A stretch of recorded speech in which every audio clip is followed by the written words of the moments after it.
Slit diffraction पढ़ा, single slit diffraction के बाद में डबल स्लिट और डबल स्लिट के बाद में एन स्लिट है। इसको आप प्लेन ट्रांसमिशन ग्रेटिंग के नाम से भी पढ़ सकते हैं। ग्रेटिंग के नाम से प्लेन ट्रांसमिशन ग्रेटिंग, समतल पारगमन ग्रेटिंग, या एन स्लिटों पर फ्राउनहोफर विवर्तन, एन स्लिट फ्राउनहोफर डिफ्रैक्शन, या फिर Fraunhofer diffraction at an slit कह सकते हैं। इसको आप ये समझिए कि सिंगल स्लिट डबल स्लिट दोनों का कंप्लीट रिवीजन है। कैसे? पहले तो सिंगल स्लिट वाले कॉन्सेप्ट को लेकर डबल स्लिट करेंगे और फिर डबल वाले कॉन्सेप्ट से हम लोग एन स्लिट पे जा सकते हैं। ग्रेटिंग वास्तव में है क्या? तो ग्रेटिंग इसको बोलते हैं।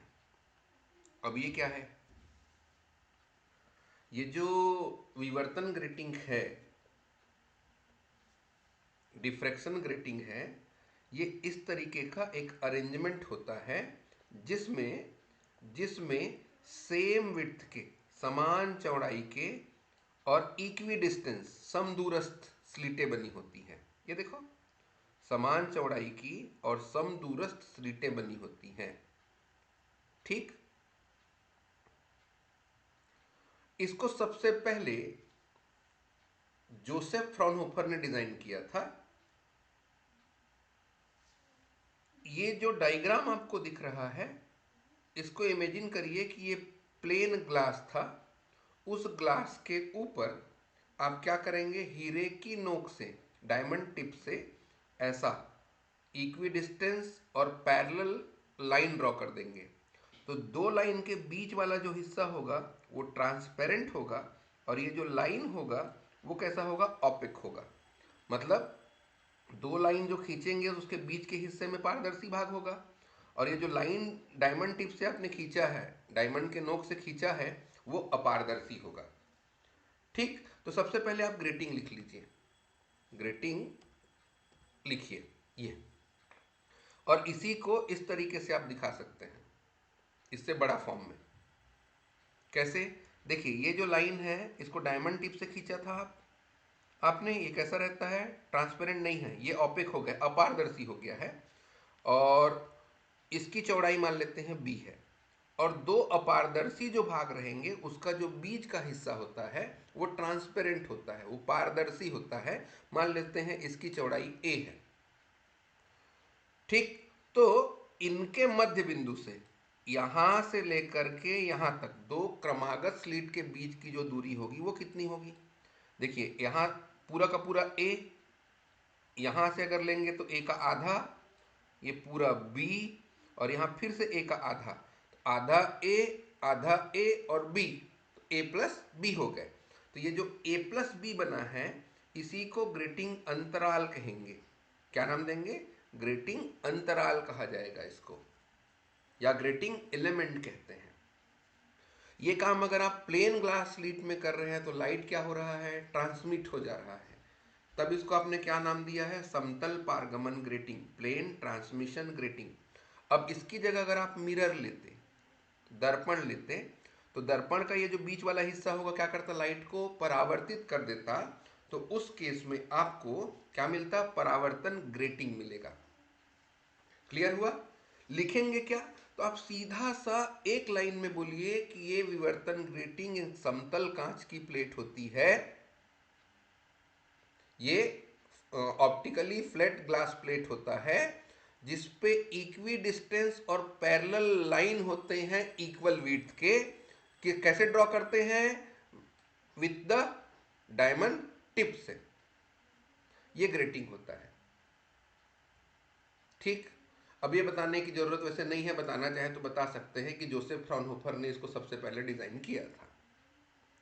इतना करने के बाद अगले लाइन पे अब आप ये बताना कि हमारे पास ये जो स्लीट बनी हुई है, जो पारदर्शी और अपारदर्शी भाग बने हुए हैं, उसकी चौड़ाई कितनी है? ए और बी, और दो कंटिन्यूअस या दो समांतर जो स्लीट बने हुए हैं उनके बीच की दूरी कितनी है? ए प्लस बी है। ए प्लस बी को आपने क्या नाम दिया है? ग्रेटिंग अंतराल या ग्रेटिंग एलिमेंट नाम दिया है। एक चीज ये भी ध्यान रखना, जो लैब में आप लोग विजिबल लाइट के लिए जो ग्रेटिंग यूज करते हैं, उसके लिए ये जो ग्रेटिंग अंतराल होता है वो 10⁻⁻⁴ मीटर के ऑर्डर का होता है। 10⁻⁻⁴ मीटर के ऑर्डर का होगा जो ग्रेटिंग लैब में आप यूज कर रहे हैं, और उसमें पर सेंटीमीटर लगभग 10,000 लाइंस होते हैं, और आपके लैब वाला तो 15,000 वाला होगा, है ना, 15,000 होते हैं पर इंचेस। ठीक, लिखा क्या, ये वाला डेफिनेशन आपके पास रेडी है, समझ में आ गया। अब इस बात को लिखते हैं, किस बात को लिखते हैं कि भाई हमारे पास जो ये अपारदर्शी भाग है उसकी मोटाई कितनी है, बी है, जो ट्रांसपेरेंट है उसके लिए कितना है, ए है। इसी को स्लिट कहेंगे क्योंकि दो के बीच से ये वाला जो हिस्सा है वहीं से तो लाइट निकलेगी, यहाँ ये बीच वाले हिस्से से ये वाला, तो इसके सेंटर से इसके सेंटर या दो क्रमागत स्लिट के बीच की जो दूरी होगी उसी को ग्रेटिंग अंतराल या ग्रेटिंग एलिमेंट कहते हैं। सबसे पहले इंट्रो बताया ग्लास प्लेट के बारे में, फिर कैसे बना उसको बता दिया, ये इंट्रोडक्शन वाला पार्ट हो गया। अब आते हैं थ्योरी वाले पार्ट में। मान लेते हैं आपके पास ए बी एक स्लीट है, या ए बी एक ग्रेटिंग है जिसमें एन स्लीट्स हैं, ये 1 2 3 4 ऐसा, वही डायमंड टिप से आपने पैरेलल लाइन ड्रॉ कर करके इस तरीके से इसको डिजाइन कर दिया है। ठीक, इसमें क्या है, एन समांतर और समदूरस्थ स्लीटें हैं। ठीक, और हर स्लिट की चौड़ाई कितनी है, ए, और ये अपारदर्शी भाग की चौड़ाई कितनी है, बी। तो इस पहले स्लिट के सेंटर से दूसरे स्लिट के सेंटर के बीच की दूरी कितनी हो जाएगी, ए प्लस बी। वैसे ही दूसरे के सेंटर से तीसरे के सेंटर के लिए भी ए प्लस बी, तो सब के सब कितना हुआ, ए प्लस बी। तो ग्रेटिंग एलिमेंट या ग्रेटिंग अंतराल का मान कितना हो गया, ए प्लस बी। ठीक है, इसको लिख दीजिए। अब उसके बाद क्या बताएंगे, अब आप ये बताइएगा कि एक वर्णी मोनोक्रोमेटिक लाइट सोर्स के लेंस से होते हुए एक plane wave front W W dash है जो स्लिट ए बी के ऊपर इंसिडेंट होगा, आपतित होता है, तथा ये विवर्तित होने के पश्चात इस लेंस एल से पर्दे पर फोकस होता है। पर्दा का नाम एक्स वाई लिख सकते हैं आप चाहें तो,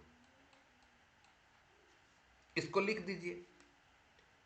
क्या लिखा, ए बी ग्रेटिंग है जिसमें एन समांतर और समदूरस्थ स्लिट O1 O2 O3 है, यहां ग्रेटिंग अंतराल या ग्रेटिंग एलिमेंट ए प्लस बी है। उसके बाद क्या कहेंगे आपने ये कहा कि मोनोक्रोमेटिक लाइट सोर्स जो होता है वो समतल तरंगाग्र के रूप में इस ग्रेटिंग पर आपतित होगा, और यहां से जो विवर्तित हो गया है वो लेंस के ऊपर आपतित होगा, और लेंस एल इसको पर्दे पर फोकस कर देगा, स्क्रीन के ऊपर फोकस कर देता है। लिख लिया, डायग्राम बना लिया, डायग्राम क्लियर है। अब ध्यान दीजिए, हर एक लाइट रे स्पीडेस्ट पॉइंट पर एक साथ नहीं पहुंचने वाला। हर लाइट रे स्क्रीन पर एक साथ नहीं पहुंचेगा। जब एक साथ नहीं पहुंचेगा तो हर एक में कुछ ना कुछ पाथ डिफरेंस नहीं होगा जी। यहां से यहां तक का पाथ डिफरेंस देखिए थोड़ा बड़ा होगा, दूसरे से तीसरे वाला थोड़ा कम, तीसरे से चौथे वाला उससे कम, ऐसा कम होते होते होते होते पाथ डिफरेंस धीरे धीरे कम हो रहा है, लेकिन सब के सब एक साथ स्पीडेस्ट पॉइंट पर नहीं पहुंच रहे हैं। तो आपको पता है सिंगल स्लिट के लिए आपने आयाम कितना निकाला था, परिणामी आयाम। सिंगल स्लिट में अब अलग अलग तो इसको नहीं दिखा सकते ना, जैसे वहां दिखा रहे थे आपकी, ऐसा है एक स्लिट है, फिर यहाँ से लाइट रे निकला, फिर यहाँ से निकला, फिर ये पर्दे पर जाके टकराया, अलग अलग नहीं दिखा पाएंगे। तो पहले स्लिट के लिए परिणामी आयाम कितना होगा, A sine alpha by alpha. दूसरे के लिए कितना होगा, A sine alpha by alpha. तीसरे के लिए कितना होगा, A sine alpha by alpha. और एनवे वाले स्लिट के लिए कितना होगा, A sine alpha by alpha. तो हर एक लाइट रे जो निकल रहा है उसका परिणामी आयाम कितना है, A sine alpha by alpha. और याद करिए तो अल्फा की वैल्यू कितनी, आपने कहा था 2 अल्फा को हम लोग फेज डिफरेंस बोलेंगे, याद है, आपने कहा था 2 अल्फा को हम लोग फेज डिफरेंस बोलेंगे। फाई की वैल्यू कितनी, फाई की वैल्यू कितना था, 2 pi by lambda a sine theta. तो अल्फा की वैल्यू कितनी, देखिए 2 अल्फा की वैल्यू को आपने 2 pi by lambda a sine theta लिखा था, तो अल्फा की वैल्यू कितनी होगी, पाई by lambda a sine theta. इसी को लिख दीजिए। क्या लिखा, हाइगन के तरंग सिद्धांत से हम जानते हैं कि ग्रेटिंग का हर एक स्लिट एक सोर्स की तरह काम करेगा, जिससे निकलने वाली किरणें सभी दिशाओं में चलेंगी। और ये एकल स्लिट विवर्तन से हम लोग जानते हैं कि थीटा कोण पर विवर्तित होने वाले तरंगों में परिणामी आयाम इतने का होता है, जहां अल्फा की वैल्यू ये है। यहां तक हो गया, बस थोड़ा सा और बचा है और मान लीजिए कि खत्म हो गया। सबसे पहले आपने ग्रेटिंग को ड्रॉ किया, ग्रेटिंग को डिफाइन किया, ग्रेटिंग अंतराल के बारे में बताया है। उसके बाद आपने ए बी ग्रेटिंग में विवर्तन बताया है और बोला ये एन छोटे छोटे स्लिट से मिलके बना हुआ है। तो सिंगल स्लिट वाले केस के कॉन्सेप्ट को लेके आपने एन स्लिट को डिजाइन कर दिया। जैसे वहां पे आपने कहा था कि एक स्लिट के लिए हम लोग किस तरीके से कैलकुलेशन करते हैं, तो बहुभुज का नियम पढ़ा था आप लोगों ने, है ना। तो उसी तरीके से यहाँ भी हम लोग बात करने वाले हैं। एक बार उसको फिर से अगर देखने का मन हो आपको सिंगल स्लिट और डबल स्लिट को, तो रिवीजन करके आ सकते हैं। यहां तक नोट हो गया। चलिए आगे चलते हैं। आगे गए तो मैं बोलूंगा कि अगर हर एक स्लिट से जो लाइट रे निकल रहा है उसका resultant amplitude A sine alpha by alpha है, तो एन स्लिट जब मिल के बनेंगे तो उसका रिजल्टेंट एम्पलीट्यूड इतना आ जाएगा, A sine alpha by alpha sine N beta by sine beta. क्या बोला मैंने, सुनाई दिया? मेरा कहना है, चूंकि हम जानते हैं कि एन सिंगल स्लिट मिलके ग्रेटिंग में परिणामी विवर्तन दिखाते हैं, है ना। तो हर एक स्लिट के लिए चूंकि परिणामी आयाम कितना है, A sine alpha by alpha, तो एन स्लिट के लिए परिणामी आयाम कितना होगा, A sine alpha by alpha sine N beta by sine beta. वैसे ही निकाला है इसको जैसे सिंगल स्लिट के केस में आपने बहुभुज का नियम लगा करके निकाला था। अब ये सोच रहे होगे कि भाई ए साइन अल्फा बाई अल्फा एक के लिए है तो ऐसे एन हो गए, तो ये वाला फॉर्मूला कहाँ से आया, और इसमें ये जो पॉलीगन लॉ है उसको कैसे लगाएंगे। देखिए मैं आपके पुराने डायग्राम पे ले जाता हूँ आपको। ये वाला डायग्राम आपको शायद याद होगा। ये आर्क बना है एन ए लेंथ का, ये एंगल कितना था 2 अल्फा, इसी को फेज डिफरेंस बोले थे आप। तो अगर ये एंगल 2 अल्फा था तो आपने कहा था ये वाला एंगल भी 2 अल्फा होगा। कैसे होगा ये आप शायद जानते हैं, और नहीं जानते तो सिंगल स्लिट वाले को रिवीजन करके आइए। अब वापस रिपीट नहीं करेंगे यहां, ठीक। अब यहां आपने कहा था कि हर एक लाइट रे जो निकल रहा है ये वाला, इसका आयाम ए है और ये परिणामी आयाम इसका आर है। इसी की वैल्यू आपको निकालनी थी। अब मेरा ये कहना है कि यहां एन स्लिट के केस में जो लाइट रे निकल रही हैं उसमें हर एक का आयाम ए साइन अल्फा बाई अल्फा है, और उसके लिए अगर ये वाला एंगल, चूंकि 2 अल्फा को आप लोग फाइव बोले थे, याद होगा आप लोग को, एक स्लिट के लिए फाइव, तो एन स्लिट के लिए एन फाइव। 2 अल्फा की वैल्यू को फाइव नहीं बोले थे, दोनों के बीच का फेज डिफरेंस 2 अल्फा है, 2 अल्फा इज फाइव बोले थे। तो अगर एन स्लिट है तो एन फाइव होगा ये वाला डायग्राम। एन स्लिट के केस में अगर आप बात करेंगे तो ये वाला एंगल कितने का हो जाएगा, एन फाइव का, और अगर ये वाला एन फाइव है तो ये वाला एंगल कितने का हो जाएगा, ये भी एन फाइव का। जैसे इसमें किए हो आप 2 अल्फा तो ये भी 2 अल्फा। कैसे कैसे आता है आप जानते हैं। आगे चलूं, ये वाला एंगल अब अगर एन फाइव का है तो तो मैं आपको क्या सिखा रहा हूं पता है, ये वाला फॉर्मूला आया कैसे। चाहे तो आप सीधा सीधा इसको लिख सकते हैं, और शायद मैं आगे आपको बोलूंगा कि भाई इसको डायरेक्ट लिखना, टाइम वेस्ट नहीं करना, और चाहोगे तो इसको लिख सकते हो, कोई दिक्कत नहीं है। हाँ, अब चूंकि इसमें हर एक लाइट रे का amplitude A sine alpha by alpha है, और इनके लिए एंगल कितने का हुआ, एन फाइव का, तो ये वाला एंगल कितने का हो जाएगा, एन फाइव का। तो ये वाला ट्रेंगल अगर लीजिए ओ एन एक्स वाला, तो आधा angle n five by two, तो यहां sine n five by two अगर निकाले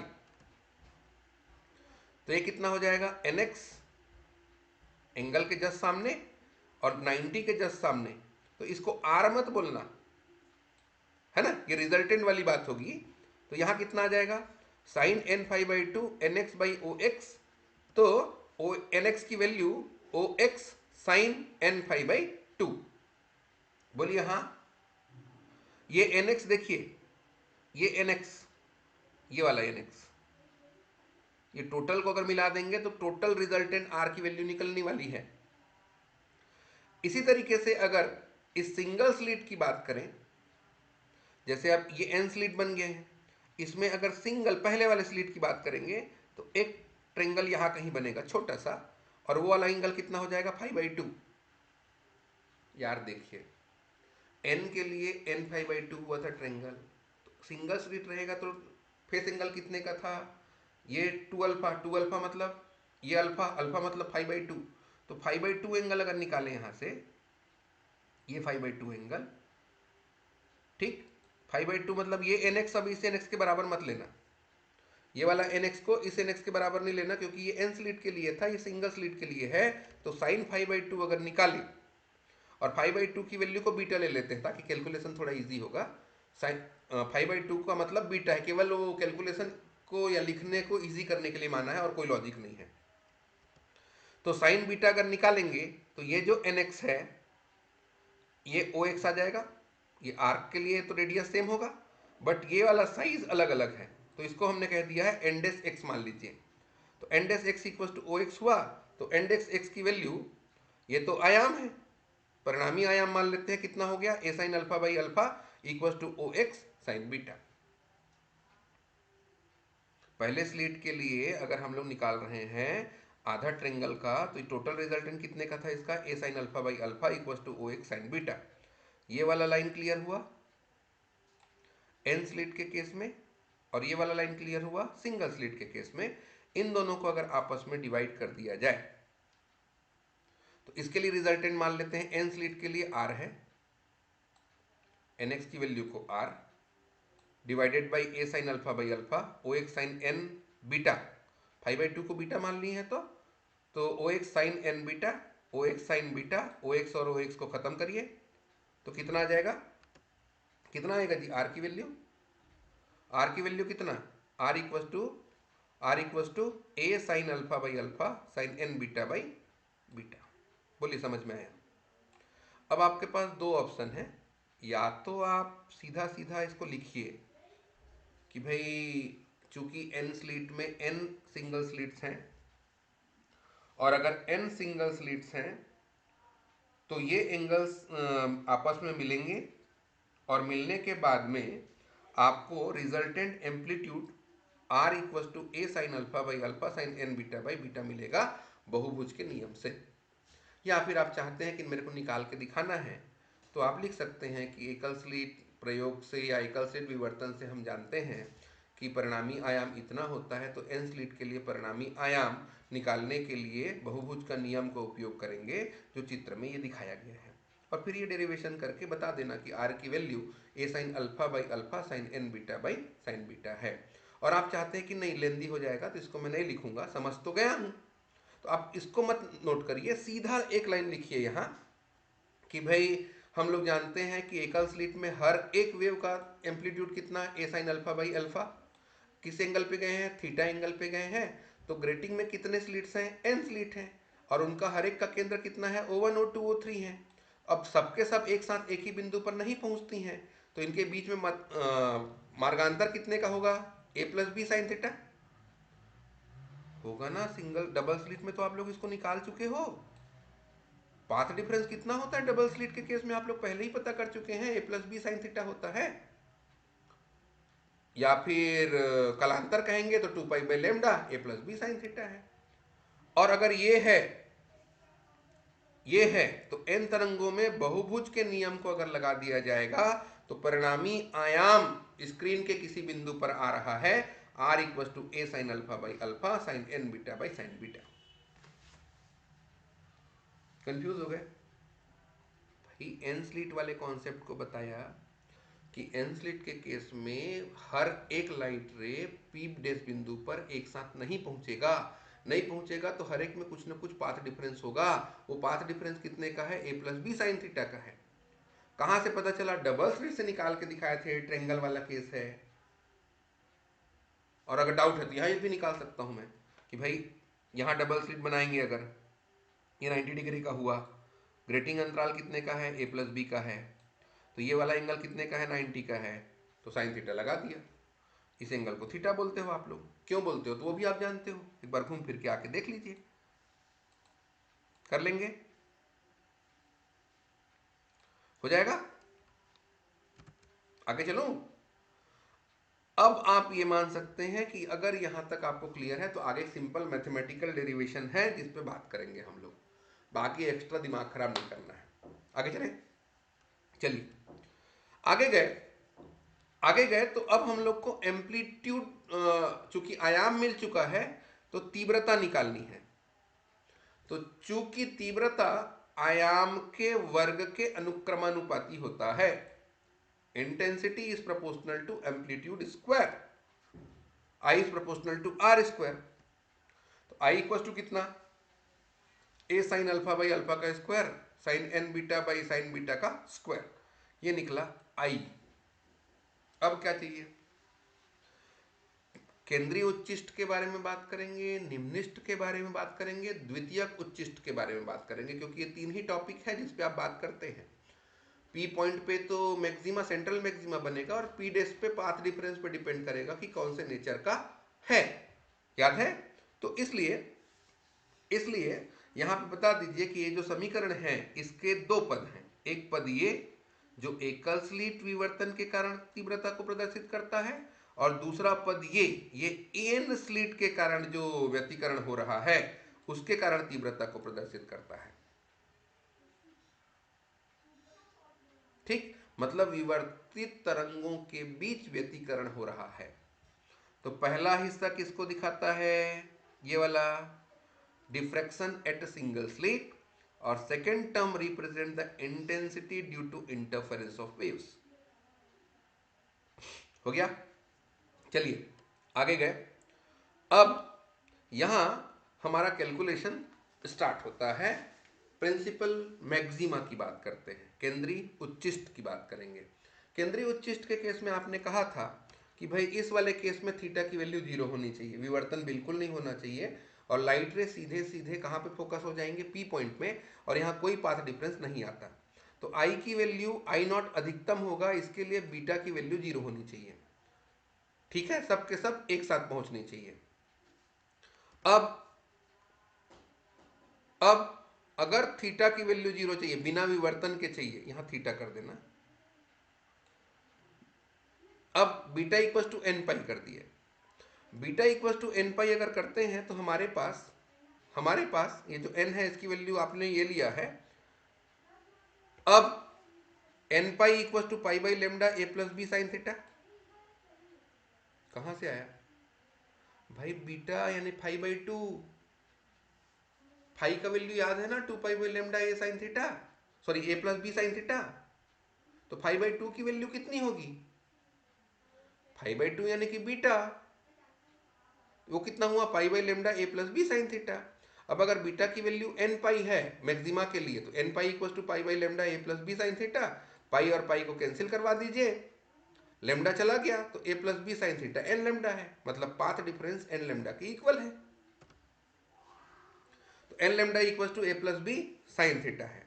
एक प्रॉब्लम है बेटा, देखिए अगर साइन बीटा की value 0, beta equal to N pi लेंगे तो साइन बीटा की वैल्यू 0 हो जानी है, और उसी तरीके से साइन इन बीटा की वैल्यू भी 0 ही होगी। अब अगर ये रेशियो निकालें sine N beta by sine beta, तो साइन 0 बाई साइन 0, तो ये रेशियो निकालेंगे तो क्या हो जाएगा, ये डिफाइंड नहीं है ना, इसको डिफाइन नहीं कर सकते। मतलब अगर हम बीटा की वैल्यू को सीधे सीधे एन पाई के टर्म पे लें तो हम लोग को अतिधारित मान मिलते हैं, या sine N beta by sine beta अतिधारित हो जाता है, इनडिटर्मिनेंट हो जाता है।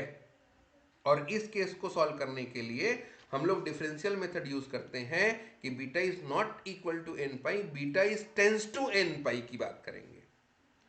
तो डिफरेंशियल मेथड में अगर आए तो limit beta is tends to 0, 0 नहीं करिए, इसको 0 नहीं करना, इसको एन पाई करना, beta is tends to N pi, तो d by d beta sine N beta, d by d beta sine beta, ये अवकलन विधि लगा रहे हैं इस प्रॉब्लम को सॉल्व करने के लिए।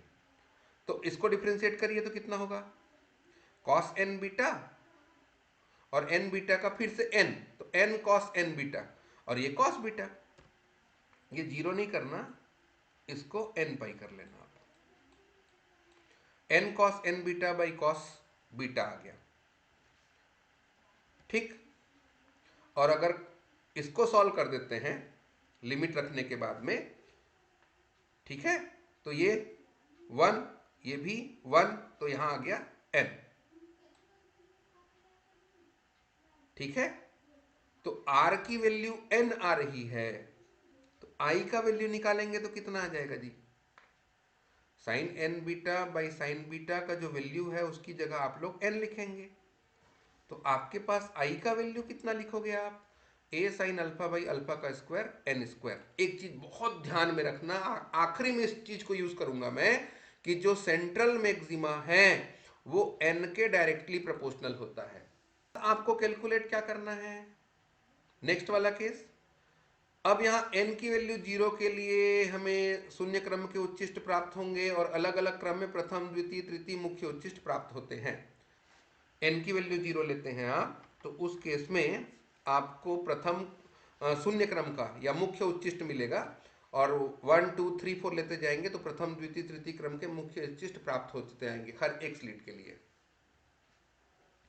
पहले क्रम का, दूसरे क्रम का, तीसरे क्रम का, इस तरीके से अलग अलग क्रम के मुख्य उच्चिष्ट प्राप्त होंगे। एक चीज यहां ध्यान रखना कि i जो होता है n स्क्वायर के प्रोपोर्शनल होता है। कंफ्यूज तो नहीं हुए, नहीं हुए, चलिए। ये जो n है ये नंबर ऑफ स्लिट्स हैं, और ये जो n है एंगल लिए है ना, उसके लिए यूज किया है, और n की वैल्यू को आप लोगों ने 0 +-1 +-2 यूज किया था, इसलिए इसको n ही रखना, कि अगर n की वैल्यू 0 लेते हैं तो ये 0 ऑर्डर का मैक्सिमा है, 1 2 3 लेते जाएंगे तो फर्स्ट सेकंड थर्ड ऑर्डर के प्रिंसिपल मैक्सिमा आप लोग को मिलेंगे। आगे गए तो निम्निष्ट की बात करेंगे, मिनिमा, तो साइन n बीटा की वैल्यू 0। अब अगर साइन एन बीटा की वैल्यू 0 रखेंगे तो इस तरीके से रखना कि साइन बीटा 0 ना हो, नहीं तो फिर से वही इनडिटर्मिनेंट वाला केस आ जाएगा और वो मैक्सिमा को दिखाएगा, तो प्रॉब्लम हो जाएगा। तो साइन एन बीटा की वैल्यू 0 लेनी है और साइन बीटा 0 नहीं होनी चाहिए।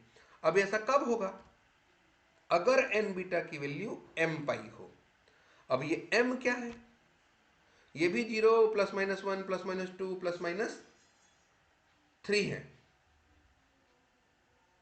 लेकिन इसको 0 नहीं कर सकते आप, ये गलत है।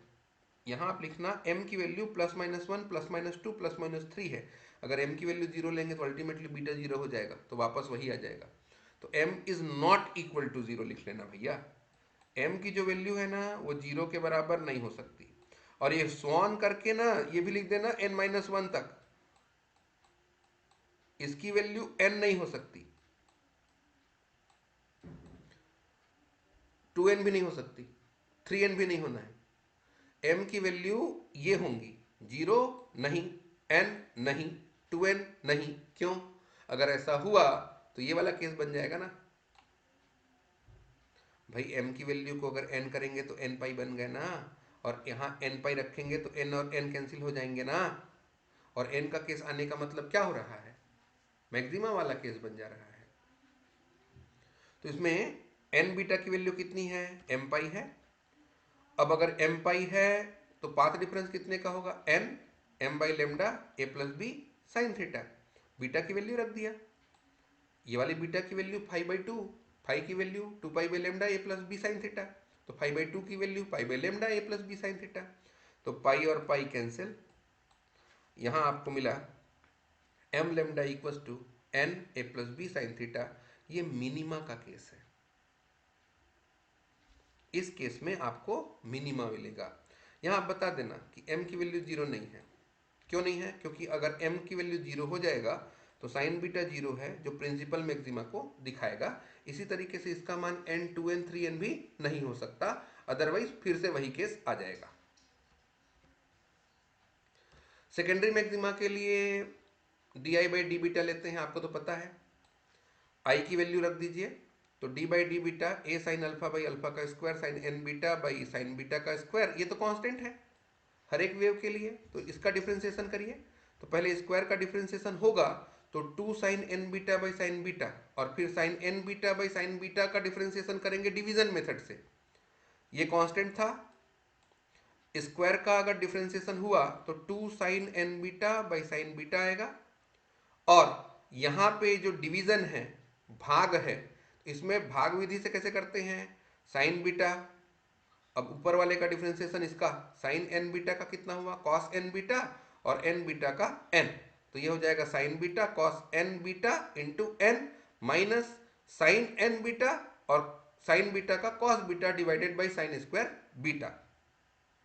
इस इक्वेशन को अगर आप ध्यान से देखिए तो एक चीज आपको यह समझ में आ रहा होगा कि इस इक्वेशन को जीरो करने के लिए या तो ये जीरो हो, या फिर ये जीरो हो, या फिर ये जीरो होना चाहिए। तो पहला टर्म जीरो नहीं हो सकता। क्यों नहीं हो सकता? अगर ये टर्म जीरो होगा तो कोई सिंगल स्लिट ही नहीं है, स्लिट ही नहीं है तो डिफ्रैक्शन ही नहीं है, काम ही खत्म। इसका जीरो होने का मतलब क्या हुआ, ये वाला टर्म अगर जीरो हो जाता है तो आपके पास क्या मिल जाएगा, मैक्सिमा वाला केस मिल जाएगा, सेंट्रल वाला। अल्टीमेट कंक्लूजन ये निकला कि इस टर्म को जीरो होना चाहिए। ठीक है, 3 केस हुए ना, तो मेरा कहना है ये दोनों जीरो नहीं हो सकते। क्यों नहीं हो सकते उसको लिख लीजिए और बता दीजिए कि अगर पहला टर्म जीरो होने का मतलब है कि सिंगल स्लिट नहीं है, और अगर साइन एन बीटा को जीरो कर देंगे तो ये निम्निष्ट की स्थिति को दे देगा, और साइन बीटा की वैल्यू अगर जीरो करेंगे तो ये केंद्रीय उच्चिष्ट दे देता है, इसलिए sine N beta by sine beta को जीरो नहीं कर सकते। तो फाइनल आंसर बचा आपका ये जीरो होगा। ये अगर जीरो है तो इसको ट्रांसफर कर देंगे तो ये जीरो हो गया, n sine beta cos N beta minus sine N beta cos beta, transfer करके दोनों को इक्वल कर लीजिए, ये वाला टर्म उधर चला गया, तो N sine beta cos N beta sine N beta cos beta. तो एन बीटा वाले टर्म को एक साइड करिए और बीटा वाले टर्म को एक साइड कर लीजिए, ऐसा। तो N sine beta divided by cos beta, ये एन साइन बीटा, ये कॉस बीटा को इधर से इधर ट्रांसफर कर दिया, और sine N beta by cos N beta, तो N tan beta equal to tan N beta आया, tan N beta equal to N tan beta आपके पास आ गया है। इसमें एक चीज ध्यान देना, अगर मैं पूछूं कि साइन थीटा की वैल्यू इतनी है तो सॉरी टेन थीटा की वैल्यू इतनी है तो कॉस और साइन निकालिए। 10th में पढ़ते थे हम लोग ट्रिग्नोमेट्री में, तो आप लोग क्या बोलते थे कि अगर 10 की वैल्यू कुछ दिया है, मान लेते हैं 10 की वैल्यू कह दीजिए 4/3 है, तो 4/3 होने का मतलब टेन थीटा की वैल्यू अगर 4/3 है तो परपेंडिकुलर कितना है 4, बेस कितना है 3, तो हाइपोटेनियस कितना होगा, हाइपोटेनियस कितना होगा, पाइथागोरस थ्योरम लगाओ ना भाई। तो 4 का स्क्वायर प्लस 3 का स्क्वायर यानी कि 25 रूट अंडर 25, तो हाइपोटेनियस 5 का। अब साइन भी निकाल सकते हैं, कॉस भी निकाल सकते हैं। इसी टर्म पे मेरा ये कहना है कि अगर साइन थीटा की value n tan beta by 1 है, मतलब ये परपेंडिकुलर है और ये बेस है, तो हाइपोटेनियस कितने का होगा, एक ट्रेंगल देखेंगे जिसका एंगल एन बीटा है, जिसका लंब एन टेन बीटा के बराबर है और बेस 1 यूनिट है, तो ये परपेंडिकुलर हो गया, ये बेस हो गया, तो हाइपोटेनियस निकालना है ना। अब ऐसा क्यों कर रहे हैं, क्योंकि हमको इसका मान ज्ञात करना है, हमको टेन एन बीटा नहीं चाहिए, हमको साइन एन बीटा चाहिए। तो साइन एन बीटा निकालने के लिए आप लोग एक ट्रेंगल मान लीजिए, है ना। कैसा ट्रेंगल, जिसका एंगल एन बीटा का है और परपेंडिकुलर जिसका टेन एन बीटा का होगा और बेस जिसका 1 का होगा, तो हाइपोटेनियस इसका कितना होगा, कर्ण की वैल्यू पाइथागोरस थ्योरम लगाएंगे तो रूट अंडर लंब का वर्ग यानी कि N square tan square beta plus आधार का वर्ग यानी कि 1, तो ये हो जाएगा हाइपोटेनियस। आया समझ में। टेन एन बीटा की value n tan beta by 1 है, मतलब परपेंडिकुलर बाई बेस है, तो परपेंडिकुलर ये है, बेस ये है, तो कर्ण की value 1 plus N square tan square beta है। इसको अगर सिंपल करें तो साइन एन बीटा की वैल्यू कितनी होगी अब? साइन एन बीटा कितना होता है? Perpendicular by hypotenuse. परपेंडिकुलर कितना है? N tan beta. हाइपोटेन्यूस कितना है? 1 plus N square tan square beta. तो sine N beta equal to N tan beta root under 1 plus N square tan square beta. अब आपको वैल्यू किसकी चाहिए? Sine square N beta by sine beta, sine square beta की। तो अगर वो value निकालनी है तो इसको दोनों साइड को पहले स्क्वायर कर दीजिए। तो यहाँ कितना हो गया? साइन स्क्वायर एन बीटा बराबर n square tan square beta by 1 plus N square tan square beta. किसकी वैल्यू निकल गई? साइन स्क्वायर एन बीटा की। अब इसमें साइन स्क्वायर बीटा दोनों साइड में भाग दे दीजिए तो आपके पास ये रिजल्ट आएगा। Sine square N beta sine square beta n square tan square beta 1 plus N square tan square beta into 1 by sine square beta. यहां तक कहीं कोई डाउट है? कोई डाउट है? नहीं है? चलिए अब इसको सिंपल कर देते हैं। सिंपल करने के लिए टेन की वैल्यू कितनी? Sine square beta by cos square beta 1 plus N square sine square beta by cos square beta into 1 by sine square beta. अब इसको अगर सिंपल करेंगे तो ये साइन स्क्वायर बीटा, ये वाला साइन स्क्वायर बीटा और ये वाला साइन स्क्वायर बीटा कैंसिल कर सकते हैं। और यहाँ कितना हो जाएगा देखिए तो? Cos square beta plus N square sine square beta divided by cos square beta, कुछ ऐसा। ये वाला एलसीएम हो जाएगा कॉस स्क्वायर बीटा, तो ये रिजल्ट आया। अब ये कॉस स्क्वायर बीटा और ये वाला कॉस स्क्वायर बीटा, ये वाला साइन स्क्वायर बीटा और ये वाला साइन स्क्वायर बीटा अगर कैंसिल हो जाए तो आपके पास बचा एन स्क्वायर ऊपर में, नीचे बचा cos square beta plus N square sine square beta. अब कॉस स्क्वायर बीटा को और इजी करके लिख सकते हो आप। क्या लिख सकते हैं? 1 माइनस साइन स्क्वायर बीटा। तो ये देखिए 1 माइनस साइन स्क्वायर बीटा और n square sine square beta अगर करें तो इसको लिख सकते हो आप 1 plus N square minus 1 sine square beta. किसकी वैल्यू है ये? Sine square N beta by sine square beta की वैल्यू में आई की वैल्यू फिर क्या लिखेंगे आप? भाई यहाँ sine square N beta by sine square beta की वैल्यू ये रख दिया तो आई की वैल्यू है A sine sine alpha by alpha का square N square 1 plus N square minus 1 sine square beta. आ गया? ये जो टर्म है आपने पहले ही देख चुका है कि ये केंद्रीय उच्चिष्ट को दिखाता है जो एन स्क्वायर के प्रोपोर्शनल है। और डिनोमिनेटर का ये जो नंबर दिखा रहा है ये आपको द्वितीयक उच्चिष्ट के बारे में बता रहा है कि ये n के इन्वर्सली प्रोपोर्शनल है। मतलब n का मान अगर बढ़ेगा तो सेकेंडरी मैक्सिमा की वैल्यू घटने लगेगी। इसके लिए आपने ये देखा कि 1 by 1 plus N square minus 1 sine square beta ये क्या होता है? द्वितीयक उच्चिष्ट के तीव्रता के अनुक्रमानुपाती है। मतलब n की वैल्यू बढ़ने पर इसकी वैल्यू घटेगी। जबकि प्रिंसिपल मैक्सिमा के लिए आपने कहा था कि एन स्क्वायर के डायरेक्टली प्रोपोर्शनल होता है। इसका मतलब ये हुआ अगर हम लोग n के मान को बढ़ाएंगे तो सेकेंडरी मैक्सिमा की वैल्यू घटते जाएगी। लेकिन ग्रेटिंग में चूंकि रेखाओं की संख्या कितनी है? n की वैल्यू 15,000 है, 10,000 है, बहुत ज़्यादा होती है, तो उस केस में आपको द्वितीयक उच्चिष्ट दिखाई नहीं देंगे और जो प्रिंसिपल मैक्सिमा बनेंगे उनके बीच में आपको अंधेरा दिखाई देगा। इसका मान बहुत कम रहेगा या लगभग नहीं रहेगा। ठीक है? पूर्णतः अंधकार रहता है। अब इसके बाद में अगर आप इसका ग्राफिकल रिप्रेजेंटेशन करें कि n की वैल्यू मान लेते हैं 2 है तो n की वैल्यू 2 होने से आपको इस तरीके का ग्राफ मिल रहा है। ये सब प्रिंसिपल मैक्सिमा है, first order, zero order, first order, second order के। और यहाँ जो अंधेरा हिस्सा है ये द्वितीयक उच्चिष्ट हैं जो आपको दिखाई नहीं दे रहे हैं। अगर n की वैल्यू को बढ़ा दीजिए, लगभग 5 कर दीजिए, तो क्या डिफरेंस दिखा? ये जो पहले चौड़ा था आपका ये प्रिंसिपल मैक्सिमा वो सकरा हो गया। सकरा हो गया मतलब शार्प हो गया है। तो n के मान को जैसे जैसे बढ़ाते जाएंगे इनका शार्पनेस क्या होते जाएगा? बढ़ते जाता है। यह है आपका एन स्लिट डिफ्रेक्शन। यहाँ लिख दीजिए कि चित्र में n विभिन्न मानों के लिए तीव्रता वितरण दिखाया गया है। जैसे जैसे n का मान बढ़ता है मुख्य उच्चिष्ट शार्प होते जाता है। ठीक।